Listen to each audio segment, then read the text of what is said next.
sa kanyang panahon. Paano nga ba makapamumuhay ng malaya mula sa sumbat ng kahapon? Mga kaibigan, pakinggan natin ang naging karanasan ni Roma sa ating tunang sa kanyang panahon.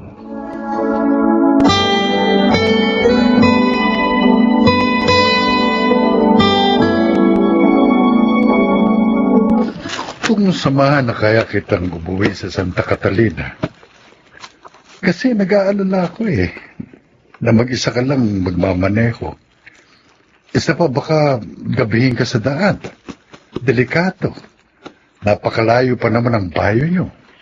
Madaling araw naman ako aalis, kaya hindi ako gagabihin. At saka sa entrada pa lang ng Santa Catalina, marami nang nakakakilala sa pamilya namin. Kaya wala kang dapat ipag-alala. Ilang araw ka ba ron? Ayoko rin magtagal doon, kaya kailangan magkausap kami ni Roma na masinsinan. Iyan ang isa pang ipinag-aalala ko Yung magiging pagharap nyo ni Roma. Hanggang ngayon, hindi ko maintindihan kung bakit ang laki ng galit nyo sa isa't isa. Samantalang iisang dugo naman ang nananalaytay sa inyong mga ugat. Kahit pa magkaiba ang inyong mga ina, iisa naman ang inyong ama.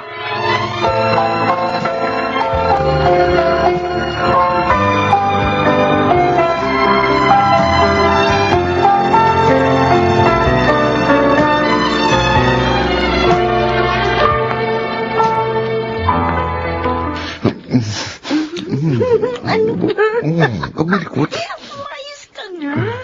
Baka makita tayo dito ng inaitak na puro sa bunot na naman ang abutin ko. Kaya nga dito kita hinaltak sa dilim. Para hindi na tayo makakita. Tsaka para magawa natin ang gusto natin. Sapit na sapit ako sa'yo. Likot-likot naman ang mga kamay. Ito na gano'n. Gentle ka naman. Sasaktan na ako sa pagiging agresibo. Ito ka ba? Sayang ang dilim. Kung hindi natin sasamantalahin. Mabuti pa. Umayga tayo sa damuhan, ha? Para mas matamo natin ang init ng ating mga katawan. Dito. Pagbigyan mo na ako minit. Ngayon lang. Sabis ang pizza.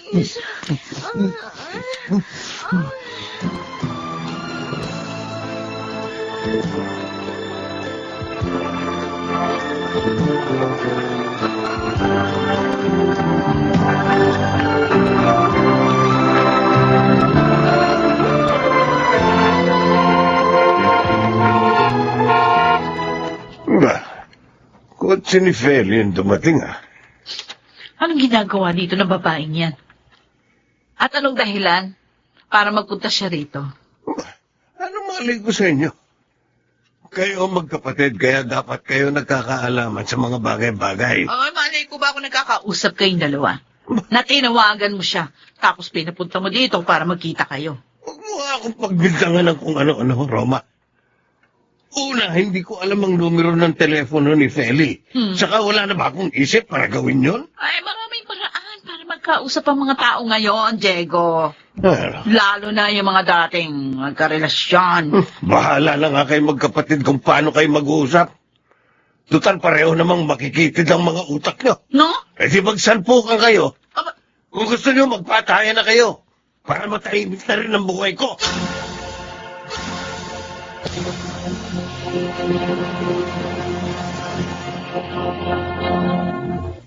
Ibebenta ko na ang lupa't bahay na ito, Roma. sabi ko na nga ba yan ang motibo mo ng pag-uwi dito sa Santa Catalina. Pero hindi ko nga ito maipagbibili hanggat nakatira pa kayo dito. O di hanap po kami ng matitiran. Pero ikaw magbabayad ng upa dahil wala kaming pera. Wala kaming maayos na hanap buhay. Matagal ko na kayong sinabayhan tungkol dito. Bakit hindi niyo pa rin pinaghandaan? Dahil hanggang ngayon, hindi pa rin ako makapaniwalang kami ng nanay ko ang naunang nakatira sa bahay na ito. Pero nung mamatay si Papa, bigla na lang kayo ng nanay mo ang nagkaroon ng karapatan. Baka nakakalimutan mo, ha? Ang nanay ko ang pinakasalan ni Papa. Ay, magdiretsahan na nga tayo, Feli. Kaya pilit mong pinagbibili ang loteng ito na inaangkin mo dahil yun ang paraan mo ng paghihiganti sa amin ni Diego, hindi ba? Gusto mong makita na pag wala na kaming matitirahan, magmumukha kaming miserable at para mapatunayan mo sa iyong sarili na ikaw pa rin ang nagwagi sa huli!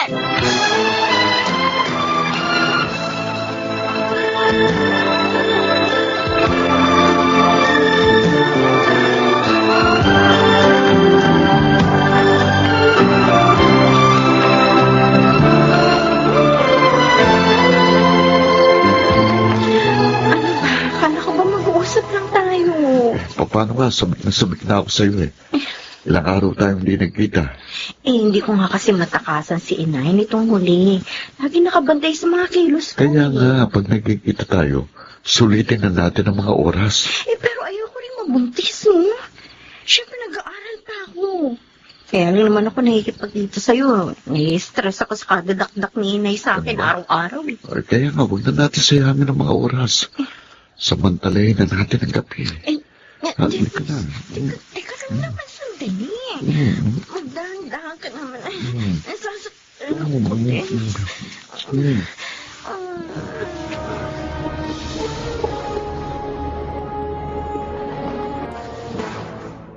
O, Diego, saan ka galing? Madaling araw na. Ikaw pala, Feli. Gising ka pa pala. Ayan, lasing ka na naman. Alam mo, mula nang pinanganak si Minette, 20 taong ko na rin nilalasing ang sarili ko para lang makalimot. Bakit? Akala mo ba hindi rin ako nagdusa sa loob ng 20 taon sinasabi mo? Lumayo akong dala-dala ang mga hinanakit. Ano ba ang gusto mo? Lumuhod ako ngayon sa harapan mo? Para lang mapatawad ako? Ang tanong, mapagpatawad ka ba? Ba't hindi mo pa kasi aminin kaya ka bumalik dito sa Santa Catalina para lang paghigantihan kami ni Roma?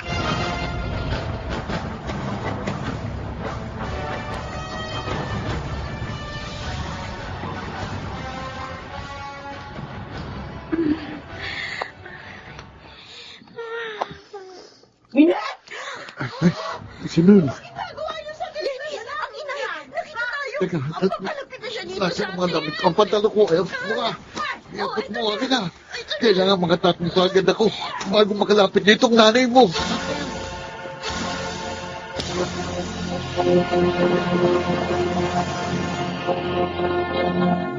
Makinig ka talagang babae ka! Hindi mo na binigyan ng kahihiyan! Tama na po ako. Nasasaktan ako. Sige, o ano? Maguguluhan to! Bakit mo sinasaktan si Minette? Dito, tulungan niyo ko. Yung babae na yan kasi nakita ko. Nakikipagtalik sa kung sinong lalaki doon sa damuhan. Sige na, Minette. Pumasok ka muna sa kwarto mo. Opo. Kami na ng nanay mo mag-uusap. Opo. O bakit? Ano pag-uusapan natin? Yung magulong buhay na nakikita mo sa aming mag-anak? O di ba dapat masaya ka? Dahil yun naman talaga ang gusto mong mapatunayan? Na oo, magkakasama nga kami sa isang bahay. Pero parang magkakaibang tao naman ang aming kuringan. Hindi nagrespetuhan, hindi nagkakaunawaan, walang pagmamahalan. Tama ka, Roma. Sa mga nakikita ko, parang nakaganti na nga ako sa inyo ni Diego sa ginawa niyong panluloko sa akin. Dahil kahit pala hindi ko kayo isumpa, pinagbabayaran niyo na ang kataksilan niyo. Kung tutuusin, dapat ka mga magpasalamat sa akin nung agawin ko sa si Diego dahil iniligtas kita sa isang miserableng buhay na maaaring maranasan mo sa kanya. Sa palagay mo ba? Ano ba papala mo sa isang lasinggero at walang disposisyong katulad niya? Sa isang tamad, walang direksyon ang buhay at walang ambisyon sa sarili, lalo na sa pamilya. At lahat ng yan, inako ko lahat bilang kabayaran sa pagiging sutil ko. Pero sana, naisip mo rin na sinagip ko ang kinabukasan mo.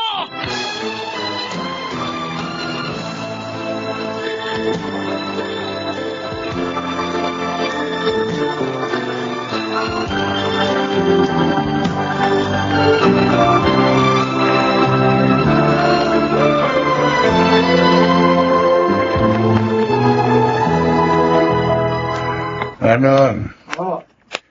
Yan dahil yung kotse, ha?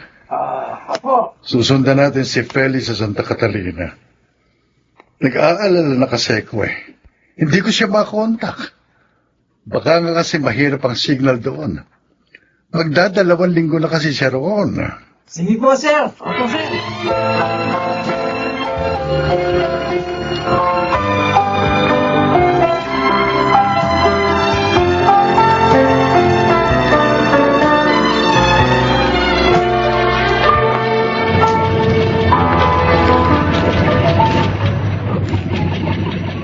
Alam kong kusang ibinibigay ang pagmamahal. Sana matutunan mo ng mahalin si Roma, Diego. Matagal ko na siya napag-aralang mahalin, Feli. May mga pagkakataon man na lumalabas pa rin ang mga diferensya namin sa isa't isa. Nakasanayan na namin ang mga yon sa pagdaraan ng mga taon. Tita, mag-iingat po kayo ni Tito Franco sa biyahe niyo pabalik ng Maynila. Salamat. At ikaw, ingatan mo rin ang sarili mo, ha? Mag-aral kang mabuti. Kalimutan mo muna ang pakikipagnobyo. Makinig ka sa mga pangaral ng nanay mo. Dahil siya ang nakakaalam ng mga kabubuti para sa iyo. Opo, tita. Pangako po. Maraming salamat sa desisyon mo na huwag nang ipagbili yung lote. Naging makitid lang ang pangunawa ko. Nagtanim kasi ako ng galit. Pero sa huli, mananaig pa lang ang pagmamahal ko sa iyo bilang isang kapatid. Mahal na mahal din kita, Feli. Hindi ko man yun nasasabi sa loob ng mahabang panahon. Pero nandito lang yun sa puso ko. At walang anumang makakabura doon. Roma, ganun din naman ako sa iyo. Paano? Naiinip na sa kotse si Franco. Aalis na kami, ha, Feli? Kung alam mo lang. Kay tagal ko kinasabikan na makayakap sa'yo. Mayakap ka ng ganitong kaipit. Ngayon, malaya na ako sa sumbat ng nakaraan. Malayang malaya na.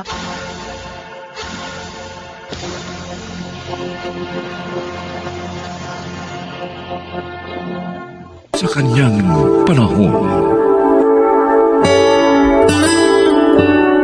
ang kahalagahan ng maayos na ugnayan ng mga miyembro ng isang mag-anak ang susi upang makabuo ng moral na suporta at pagmamahal mula sa pamilyang kinabibilangan. Mga kaibigan, tunghayan natin ang naging karanasan ni Myrna sa ating dulang sa kanyang panahon.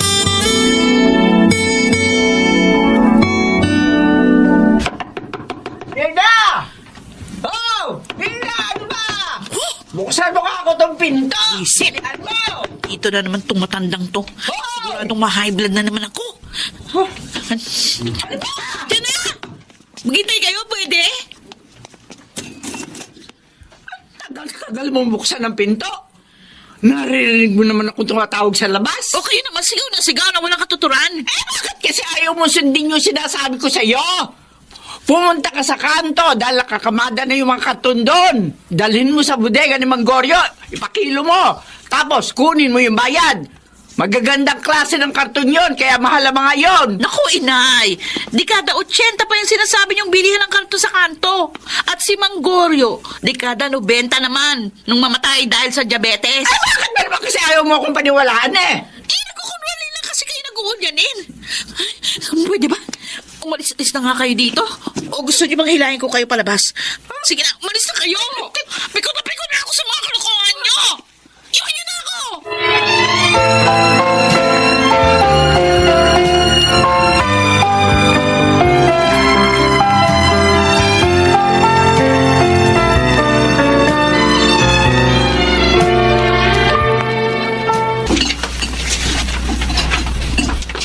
Nakasalubong ko po kanina sa palengke si Myrna, tay. Iyak na naman ang iyak. Ginulo na naman daw po siya ni Tiang Maria dun sa tinitirhan niya. Oo, hindi ko na rin alam kung paano pagbabatiin ang mag-inang yan. Masyado ang galit nila sa isa't isa. Halos isumpa nila ang bawat isa. Habang dumaraan ang mga araw, parang lalo naman pong tumitigas sa mga kalooban nila. Hanggat hindi sila umaamin sa kanilang mga pagkukulang, hindi talaga sila magkakapatawaran. At ang masama niyan, baka makamatayan pa nila ang puot nila sa isa't isa.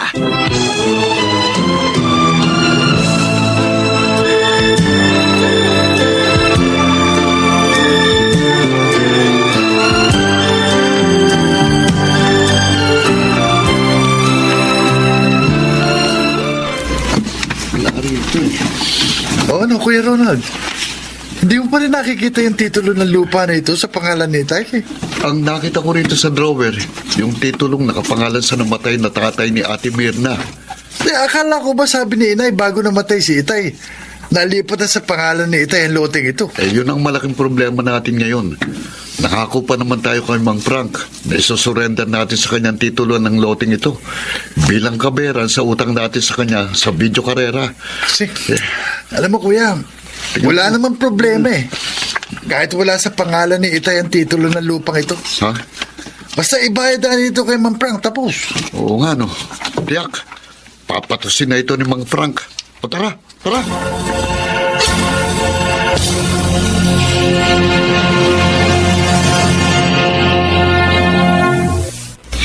Hanggang kailan ba ninyong titikisin ang isa't isa ni Tiang Maria, ha, Mirna? Kahit paano, apektado kami ni Itay sa mga nangyayari sa pagitan ninyo mag-ina.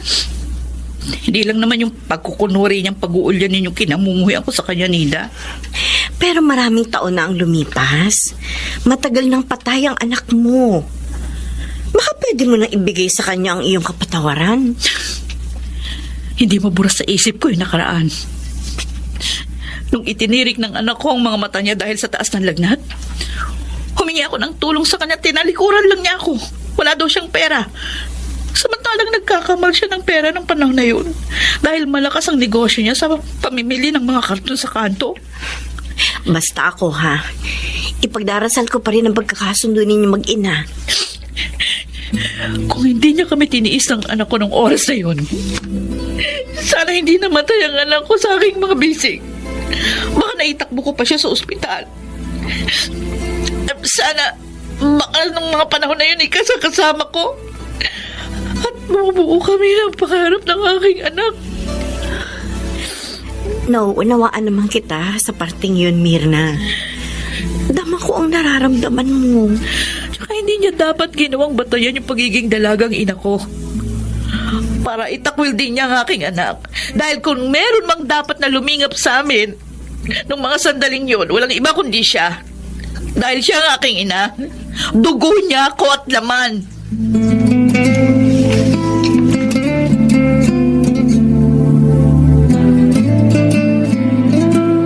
Ay! Ay, Kayo magkapatid. Kuya, siya matong nakita Ano tayo. yung papel na dala niyo? ibulsa mo yung titulo. Dali. Ang laki-laki papel dito, paano ko bubulsa? Bakit kasi hindi mo malang nirolyo yan eh? Ledled mo pa. Ay, Ako, wala talaga akong tiwala sa mga pagmumukha nyo.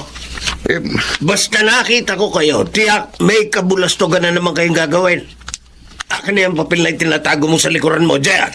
pero Chong, Ibibigay mo sa akin yan o padadapuin ko sa katawan mo itong daladala kong arnes. Kuya, paano to? Sige na, ibigay mo na. May magagawa pa ba tayo? Ito po, Chong. Yung titulo to ng lupa ng tatay ni Mirna. Bakit daladala nyo to? Anong balak nyo sa titulong ito? Sumagot kayo ng maayos. Chong. Dahil kung hindi, pamamagain ko mga katawan nyo sa arnis na dala ko.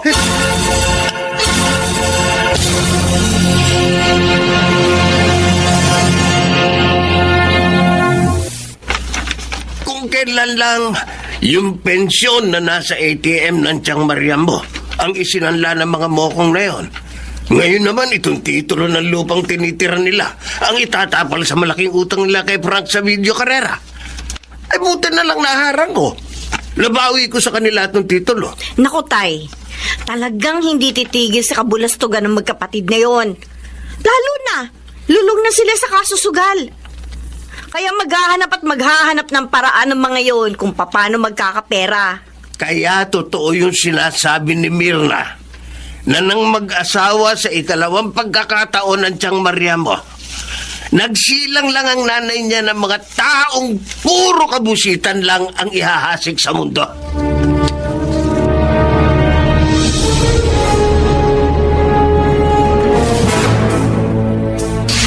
Ano ba yan? Bakit ba? Sabi na tigilan niya yung paglalaro ng palobo sa kalsada eh. Akin na nga yan! Akin na! Teka! Bakit dito na pagpapalobo ko? Pupunta ko diyan! Ano ba Mirna? Hindi ba kayo nakukutya sa sarili niyo? Sa ginagawa niyong pagkukunwari, inay? Dapat yung paglalaro ng palobo, pinatulan niyo na para lang ipakita nag-uulyanin na nga kayo? Na nag-iisip bata na kayo? Inaamin ko. Nagkukunwari lang ako nag-ulyan eh. Nagawa-gawa ko lang yung karton sa kanto. At oo, pati na itong paglalaro ko ng palobo. Dahil alam mo ba kung bakit ko ginagawa ito, Mirna? Ha? Alam mo ba kung bakit? O di ngayon, umamin din kayo sa mga kalukuhan niyo. Ginagawa ko ito dahil gusto kong pansinin mo ko. Na makasakali kapag nakita mong ganito na ang kondisyon ko, mapatawad mo na ako. Pagod na ako sa pagkikipagtagisa ng galit sa iyo, Mirna. Hanggang kailan mo ba ako mapapatawad sa mga pagkakamali ko? Hirap na kalooban ko. Ayoko na. Hindi ko na kaya. Kayanin niyo. Kayo nag-umpisa niyan. Kung ano man yung sakit ng kalooban na dinaranas niyo ngayon, dapat niyo lang yung maramdaman.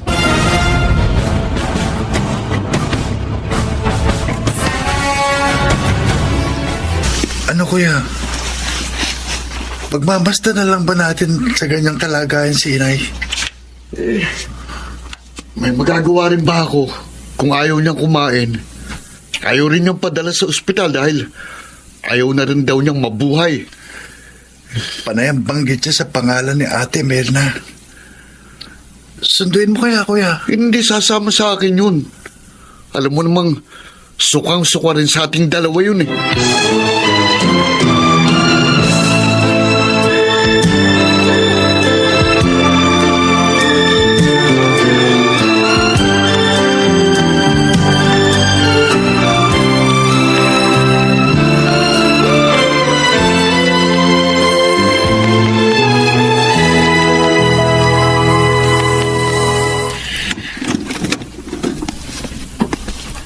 Mirna? Sabi ni Ronald at JR, ayaw niyo rin padala sa ospital.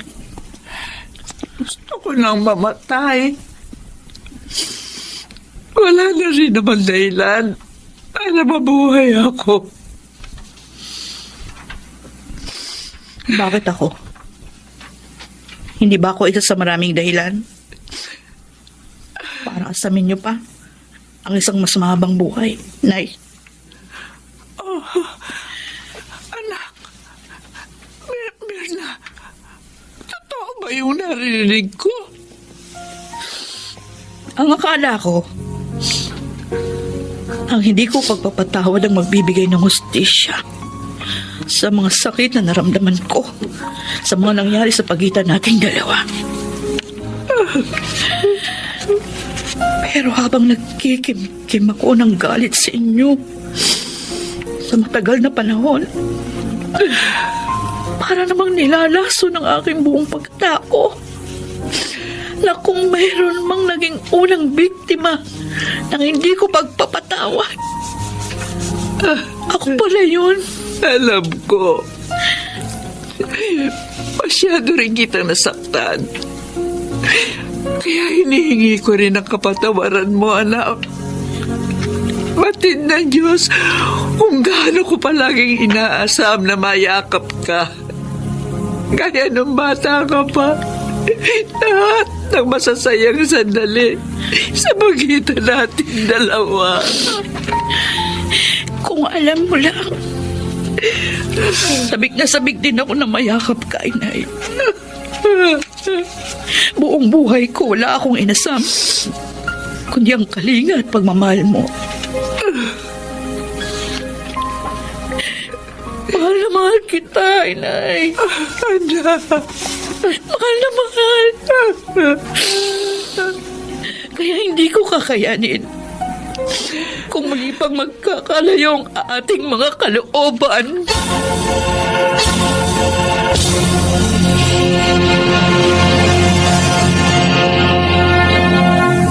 Sa kanyang panahon.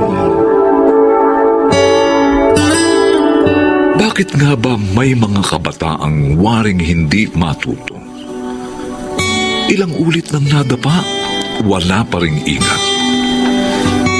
Ganito po ang naging karanasan ni Trixie sa ating durang sa kanyang panahon.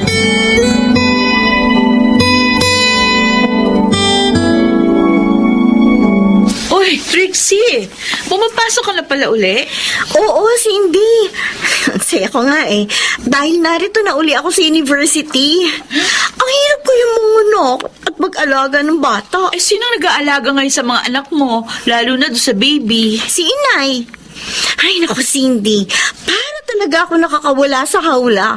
Ang sarap ng feeling. Eh, yun nga lang. Grade 10 pa rin ako hanggang ngayon. Kasi nga, ang tagal kong nahinto. Kaya nga dapat, studies na lang yung asikasuhin mo this time. Wala na munang BF para makatapos ka ng high school. Inggit nga ako sa iyo eh. Malapit ka nang matapos sa college. Matatapos ka rin, girl. Sumunod ka lang sa payo ng parents mo. Ito naman. Ang tagal natin hindi nagkita tapos sermonan mo lang ako. Ibahin mo na nga ang usapan natin. Ikaw talaga, oo. Ano naman ang gusto mong pag-usapan natin? May naging kaibigan ako, super gwapo. Vic ang name niya.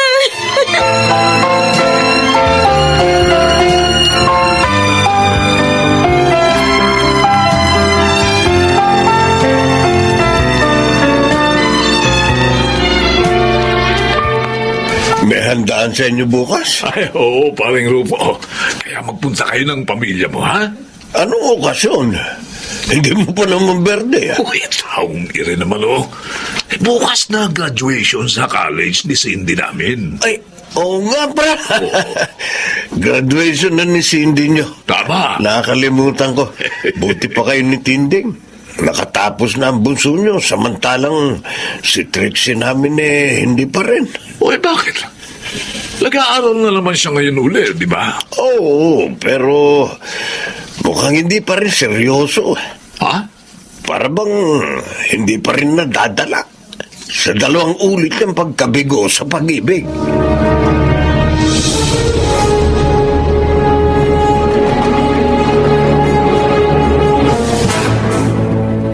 Nakita kong magkasamang umalis sina Trix at Cindy. Babatiin ko nga sala, kaya lang layo nila eh. Ay, nagpasama sa anak natin si Trixie. May pupuntahan daw na birthday party yata. Ay, nako. Talagang yung anak ni Rupong yun, nakuha pang mag-party.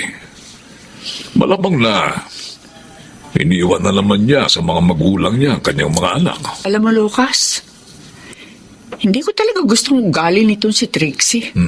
Tigas ang ulo. Kaya siya napapahamak eh. Eh kasi nga hindi nakikinig sa magulang. Kung hindi nga lang kaibigan natin si Rufo, gusto ko sana iwasan ng anak natin si Trixie. Ay, Hindi siya magandang kaibigan. tama ka. Pero, huwag kang mag-alala, ha? Hindi naman niya naaakay sa paggawa ng mali ang ating anak. Okay. Ayan, katunayan, tapos na sa kolehiyo ang ating si Cindy, ha? Eh kasi naman... Mabait at masunurin ang ating anak, huwag kang mag-alala. Patuloy na lamang natin siyang papayuhan, paalalahanan, ha? Huwag niyang tutularan ang maling ginagawa ni Trixie. Kahit pa nga kaibigan niya yun.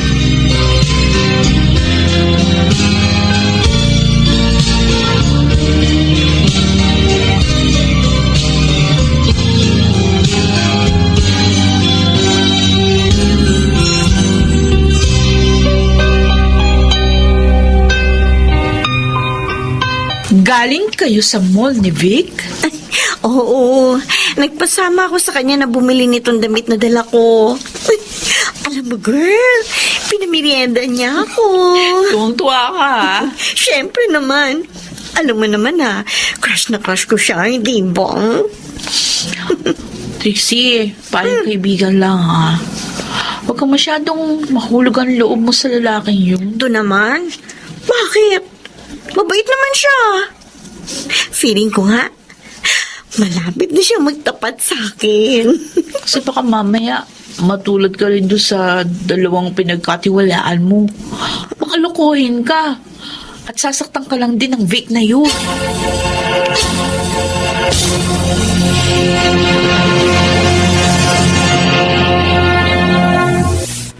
Salamat at pinagbigyan mo kung madalaw ka dito sa inyo, Cindy. Maayos ka naman nagsabi sa akin, Vic. At saka, hiningi ko rin yung permiso ng parents ko. Pumayag naman sila. Kaya, pinadalaw kita rito. Iba ka talaga. Hindi ka lang mabait at matalino. Mabuting anak pa. Ayoko mapahamak eh. Kaya lagi kong sinusunod yung pangaral ng mga magulang ko. Maswerteng magiging boyfriend mo. Wala pa sa isip kong pag-ibig. Sa ngayon, ang focus ko, pagkuha ng lisensya para maging ganap na teacher. Tsaka ako na lang iisipin yung pag-ibig pag may trabaho na ako.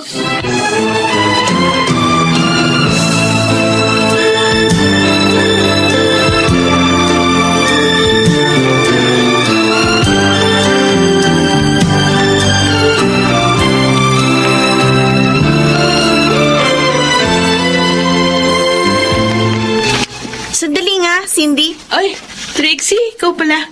O, kumusta na? Ilang araw ka rin hindi nagpakita sa akin, ha? Huwag mo nga akong kumustahin. Traitor. Bakit ka naman nagsalita ng ganyan? Dahil yan ang totoo. Kala ko kaibigan kita. Yung pala traidor ka. Mga agaw. Nagkakamali ka. Wala akong inaagaw sa iyo. Huwag ka naman sinungaling. Inaagaw mo sa akin si Vic. Ang lalaking gusto ko. Ilang beses ko na siya nakitang dumadalaw sa inyo. Trixie, hindi kita niloloko. Oo, dumadalaw siya. Nagtapat din ng pag-ibig sa akin, pero hindi ko siya tinanggap. Dahil nga alam ko, gusto mo siya. At isa pa, wala akong damdamin para sa kanya. Sinungaling ka, malandi. Dahil sa lalaking yun, sinampal mo ko. Wala kang kwentang kaibigan. Ayaw na kita makasama pa kahit kailan.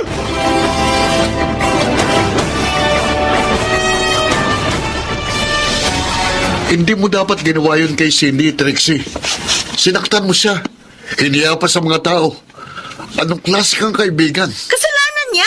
Kaya ko ginawa yun. Pwede ba wag mo siya ipagtanggol? Hindi niya kasalanang dinadalaw ko siya. At lalong hindi niya ako inagaw sa'yo. Dahil wala naman tayong relasyon. Vic! Kaya wala kang karapatang saktan sino mang babaeng gusto kong dalawin. Sorry, Trixie. Oo, nakipagkaibigan ako sa'yo. Pero hanggang doon lang yun.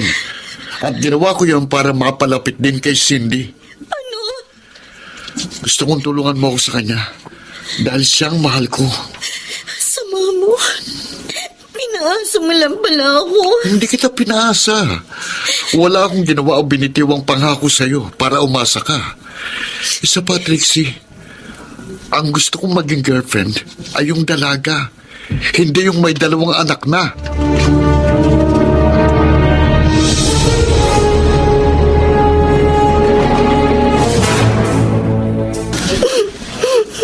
Tumahang ka na, anak. Walang may tutulong sa iyo ang pag-iyak. Kakaiya ako, itay. Kakaiya. Anak, 2 beses ka nang nadapa. Niloko na mga minahal mo.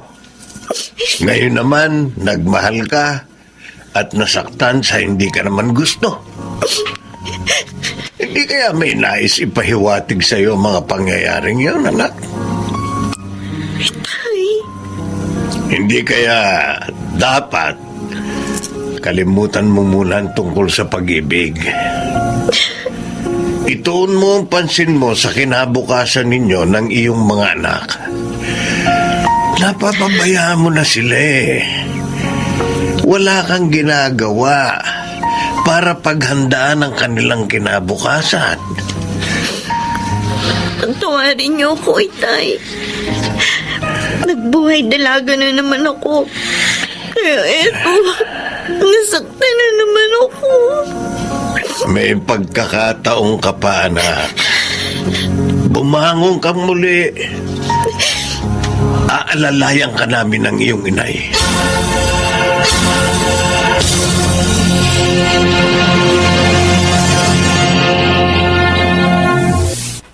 Kumusta ang karinderya mo, Trixie? Okay naman po, Itay.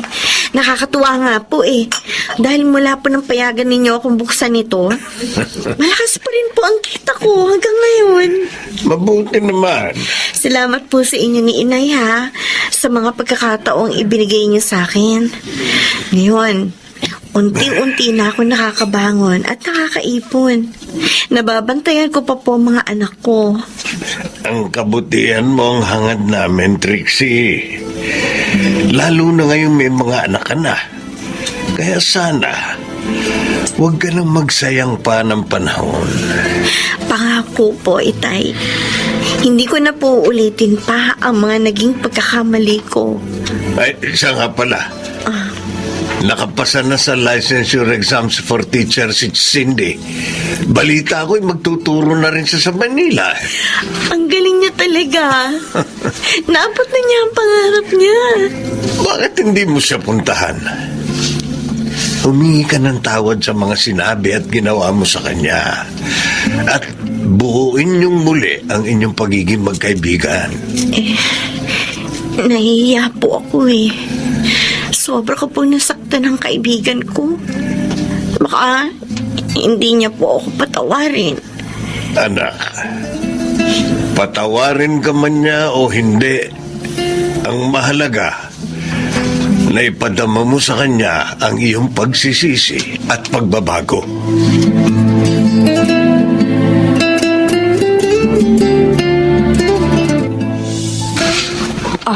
Maupo ka, Trixie. Salamat po, Aling Tinding. Sandali na lang. Lalabas na si Cindy. Nay? Sino po yung bisita? Uy, Ako, Cindy. Trixie! Ay, kumusta ka na? Eto, may karinderya na ako sa bahay namin.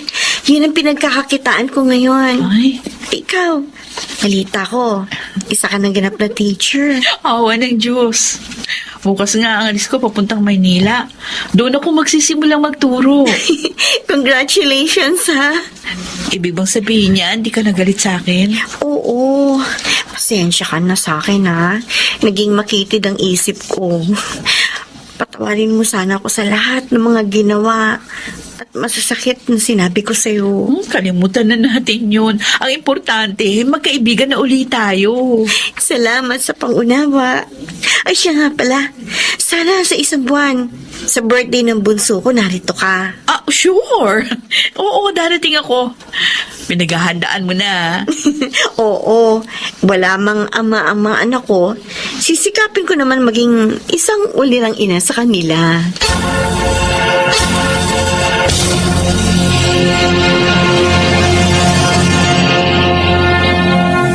Sa kanyang panahon, sinasabing ang daigdig ay para sa lahat ng tao. Ngunit papaano ang mga dukha at walang naabot na edukasyon? Saan kaya ang kanilang bahagi? Mga kaibigan, narito po ating pakinggan ang naging karanasan ni Choleng sa ating dulang sa kanyang panahon. Choleng, ba't mo akong kinasundo kay Dina sa junk shop? Nag-aalala kasi ako kina Bunso at Junior. Hanggang ngayon nilalagnat pa rin sila eh. Ganun ba? Hindi pa naman ako ganong kumita sa pangangalakal ngayon. Berto, napansin ko rin.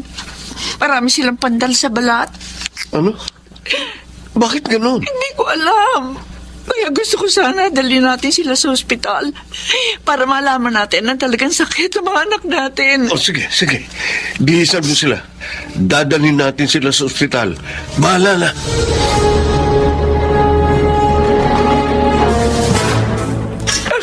Bakit ang mga anak pa natin, Berto? Bakit sila pa? Napakabata pa din na Junior at Bunso para mamatay. Hindi man lang natin nabigyan ng lunas ang karamdaman nila. Kaawa-awa ko mga anak.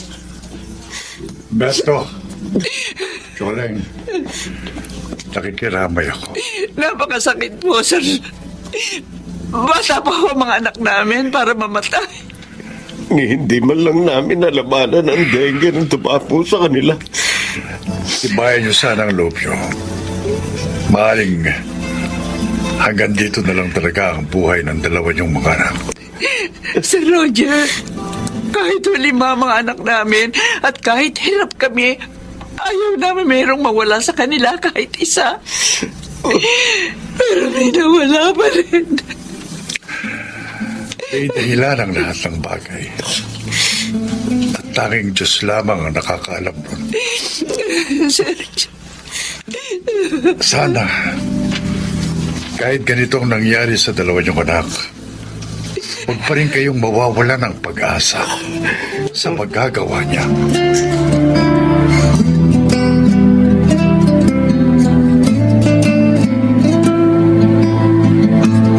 Nay, umalis na po si Itay para mga lakal. Di po ba kayo susunod sa kanya? hindi, Dina, hindi. Wala pa rin akong gana. Hindi ko pa rin makalimutan ang mga kapatid mo. Huwag na po kayong umiyak. Baka po magkasakit kayo yun. Lalong mahirap. Ang sabi nila, ang daigdig ay para sa lahat ng tao. Pero bakit ganon? Bakit ako puro hirap na lang ang dinanas ko mula pagkabata? At kayo ng mga anak namin, naghihirap din. May kalalagyan nga kaya tayo dito sa daigdig? Meron kaya?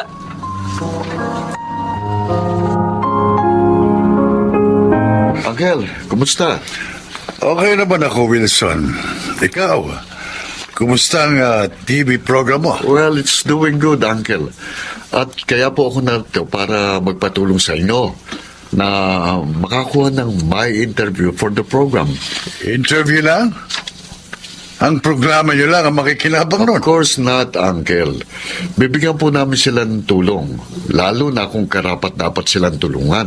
Ganun ba? Kaya may alam ako. Mabait ang mag-asawang yun. 5 ang anak nila, pero kamamatay lang nung 2. Oh, kawawa naman sila. Eh, ano pong trabaho nila, Uncle? Nangangalakal. Sa kariton nga lang sila nakatira.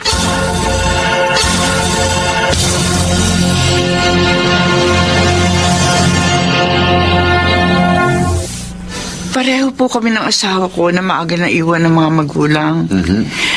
Elementarya lang din po natapos namin. Kaya po naginapakahirap ng buhay para sa amin. Lalo na nang magkaroon po kami ng mga anak. Hindi na po namin kaya umupa ng bahay. Kaya nga ho, sa karito na lang ho kami natutulog. Eh, buti ho, kumakasya kayo doon. Salitan ho ang tulog namin. Salitan? Opo, pinauuna namin yung mga bata. Tapos, salitan din kami natutulog ni Berto para kung may bantay pa rin ang aming mga anak. Hindi pa kayo natatakot na sa ganito lang kayo nakatira? Natatakot siyempre po. Lalo na nga para sa kaligtasan ng mga anak namin. Kaya lang wala ko kami magawa. Ang takot na yun. Karagdagan pa na matinding lungkot. Ang pumanaw ang 2 naming anak dahil po sa dengue. Soleng, kung bibigyan kayo ng pagkakataong makahiling sa Diyos, anong hihilingin nyo? Lagi ko naman po pinakikiusap sa kanya. ang mabigyan ng aming mga anak ng isang maayos na buhay at tirahan. Kahit hindi ho malaking bahay. Basta makapamuhay kami ng payapa.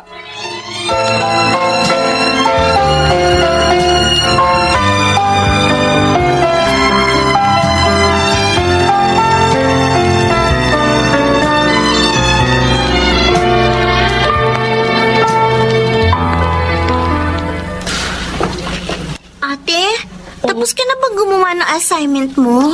Oo, Rika. Bakit malungkot ka? Kasi, tapos nang interviewin si na inay. Naisip ko lang, sana man lang may tumulong sa atin para hindi na tayo sa kariton tumira. Pwede ba yun? Oo, may napanood na akong ganun. Tinulungan nila yung na-interview na. Dapat nga dumami pa yung mga ganong palabas para marami yung matulungan. Kaso, tapos na yung interview. Pero wala pa yung tulong. Sana dumating din yun, no, ate? At sana matulungan nila tayong makapag-aral ng maayos para mahango natin sa hirap sina inay balang araw.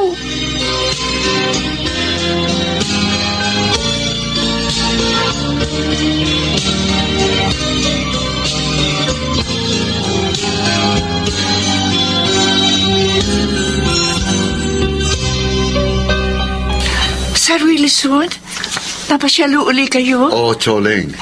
Dahil ngayon ko ibibigay sa inyong sorpresa ng aming programa. Sorpresa? Meron pala nun? Oo, ang programa po namin ay nag-i-interview ng mga katulad nyo upang makatulong talaga. Ang unang sorpresa po namin ay ang may nakakuha na po kaming matitirhan nyo para payapa kayong makapamuhay. Ako? Sir, hindi po namin kayang umupa ng bahay. Binayaran na po namin ang 6 na buwang upa ng bahay upang may pagkakataon kayong mapag-ipunan ang mga susunod na upa doon. Maraming salamat ho. Dala ko rin ng ilang groceries para sa inyo at isang food cart business. Ha? Ito na lang ang magiging negosyo nyo. Hindi na kayo makangalakal pa. Totoo ba ito? Totoong-totoo, Choling. At ipagpatuloy nyo lang ang inyong pagsisikap. Makakaahon din kayo sa hirap. Magandang hapon po, Sir Roger. Magandang hapon po. Oo, kayo pala mag-asawa. Napasyal kayo.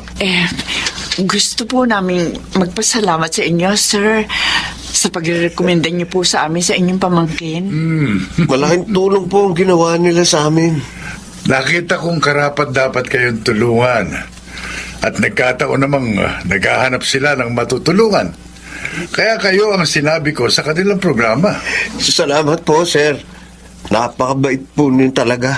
Hindi po namin sasayangin ang mga tulong na amin nakamit.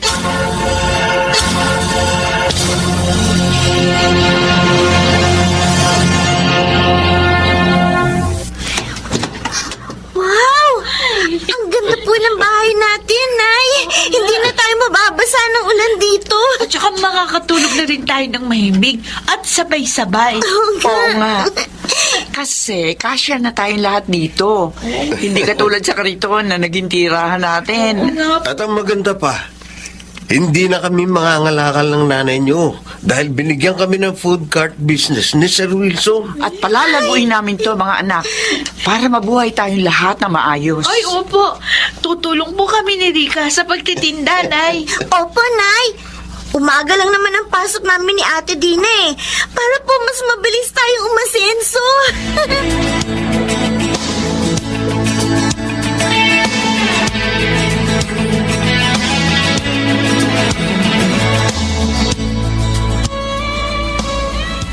Talaga, Berto?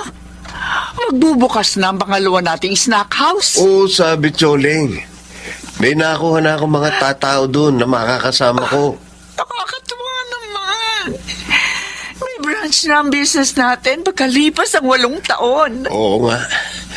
Ang negosyong nagsimula lang sa food cart. At dahil doon, Nakatapos na ang dalawa nating anak, sina Dina at Rika. Oo nga, Chole. Isa ng teacher si Dina at si Rika, caregiver na. Wala na ako maiiling pa sa Diyos. Napakabuti niya, Berto. Pinatunayan niya sa atin na kahit tayo sa lahat sa edukasyon at dating nasa lansangan, ay may magandang bahagi pa rin tayo dito sa daigdig.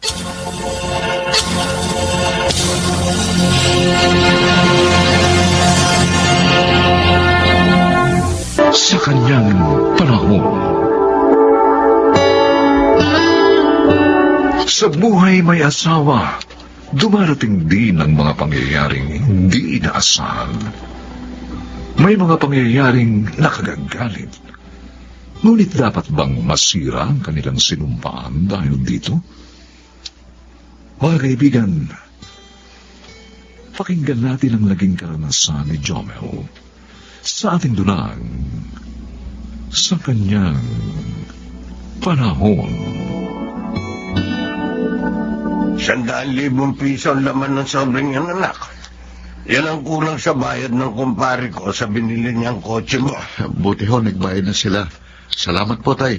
Oh, Ngayon, makakapag-down na ako sa coaching gusto kong bilhin. may mo sabihin lahat yan? Pandown mo lang sa kotse? Oo, kulang pa nga ho ito ng konti eh. Pero madali ko nang gawa ng paraan yon. Ay, siya, sige. Mag-ingat ka sa pag-uwi mo, ha?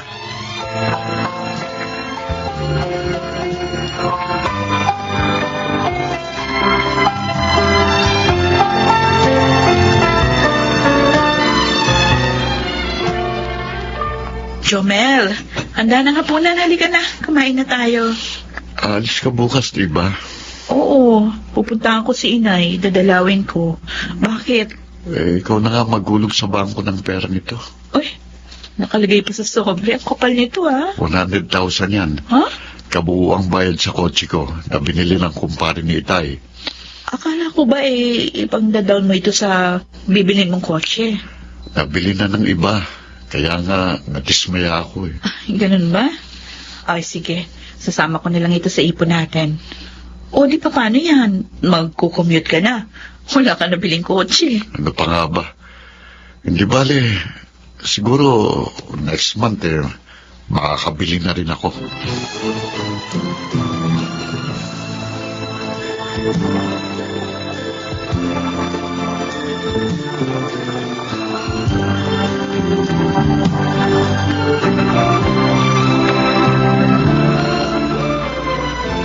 Inay!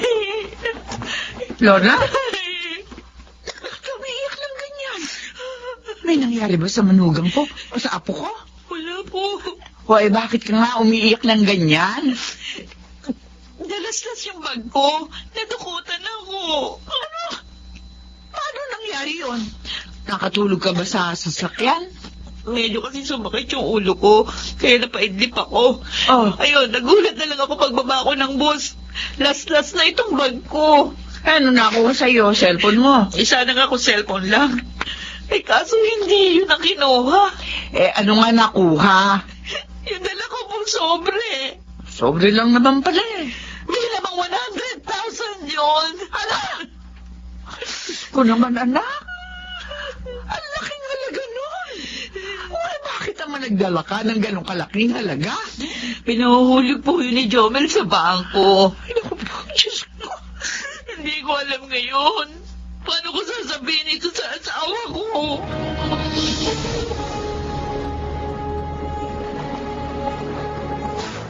Lorna, mula pa kaninang dumating ako, matamlay ka na. Mas mahaba pakiramdam mo? Hindi. Alam ko na. May problema. Ganyan ka kapag may problema tayo eh. Sabihin mo, ano ba yon? Jomel, I'm sorry, ha? Hindi ko sinasadya. Bakit? Ano ba yun? Umiiyak ka pa. Kasi, yung Yung ano? pera, Oh, nadukot. ano? Napakatanga mo naman, Lorna! Sakit mo naman magsalita. Sumisigaw ka pa. Anong gusto mo? Huminahon ako. Pagkatapos ng sinabi mo, Hindi ko nga sinasadya. 100,000 piso yun, Lorna. 100,000. Pinadugot mo lang. Sorry na nga. Napakatanga mo talaga. Makalis na nga. At baka hindi lang sampalang magawa ko sa'yo. Baka mabugbog pa kita.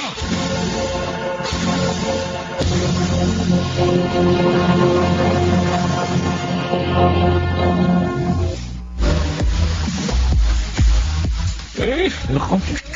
Talagang dapat ka na magalit sa misis mo, pre.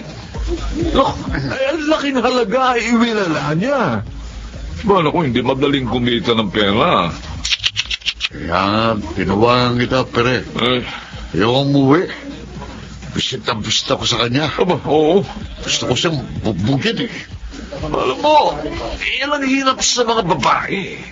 Yung bang katangahan nila. Oo nga, pare. Di ba? Pare, pwede ba akong makitulog sa bahay niyo ngayon? Huwag doon, pre. Wag. Ha? Hindi rin kasi ko uuwi doon ngayon, pre. Pero, may alam akong pwede natin tulugan. Ha?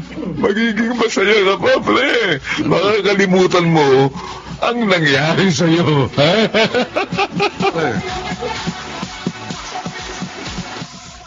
Buti nagpunta ka rito, Jomel. Dito muna ako sa inyo. Matutulog tayo.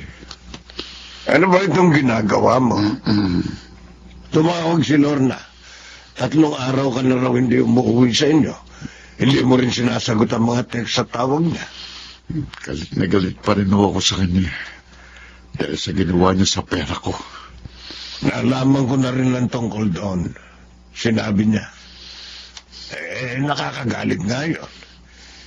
Pero hindi mo naman maibabalik ang halagang yun kahit magmarakulyo ka pa.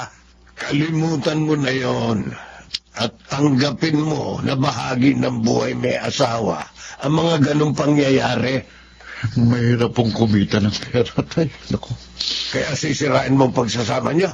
Ganon. Saan ka ba natulog sa loob ng 3 araw?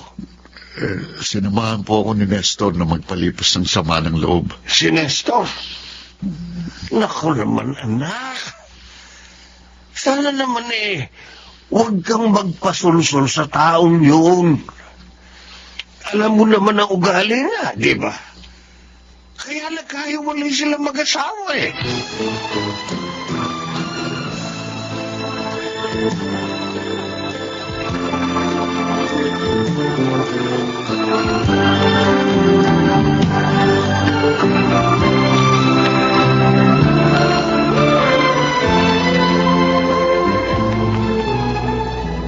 Mamaya na tayo umuwi, Chomel.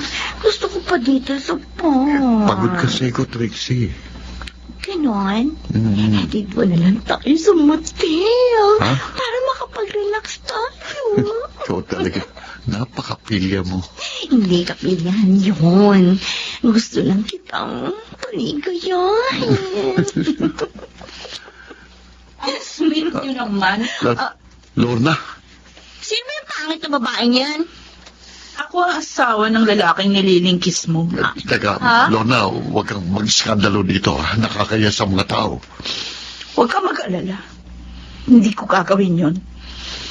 Sinundan lang kita para patunayan kung tama ang hinala ko. Lorna, Ito lang sasabihin ko sa'yo, Jomel. Ang kasalanan ko sa'yo, hindi ko sinadya. Pero itong kasalanan mo sa akin, talagang sinadya mo. Lorna, sandali. Hayaan mo na Lorna, siya. ikaw ang tumahimik. Susundan ko ang asawa ko.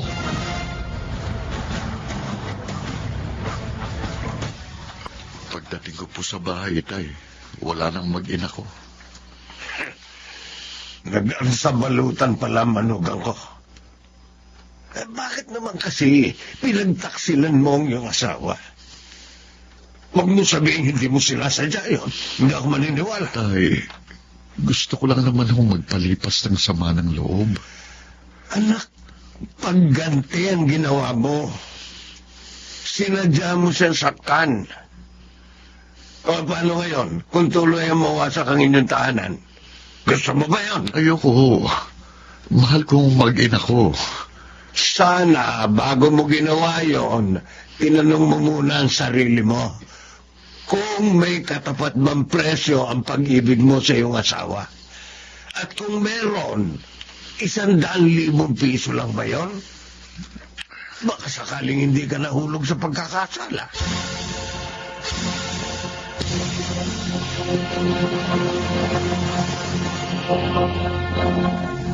Balae, maupo kayo. Salamat, balaing ata. Naparito kami nitong anak ko para sana ayusin natin ang problema. Alam mo, Balaing Jose, ayaw ko naman sana magkahiwalay silang dalawa. Kawawa naman ang ating apo kung mangyayari yun. At isa pa, sayang ang 5 taon na pagsasama nila ni Lorna ko. Kaya lang itong si Jomel. Lagi atang patawarin niyo po ako. Pinagsisisihan ko na pong ginawa ko. Pakiusap po. Tulungan niyo kami magkaayos ni Lorna. Pwede kaya yun, balae? Pwede bang hayaan natin silang mag-usap?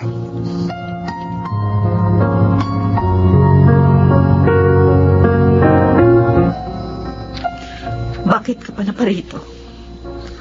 Sana doon ka na lang sa babae mo. Lorna, Wala naman kaming halaga sa'yo.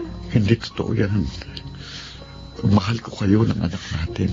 Bakit mo ginawa yun? Bakit mo ako sinaktan? Lorna, patawarin mo ako.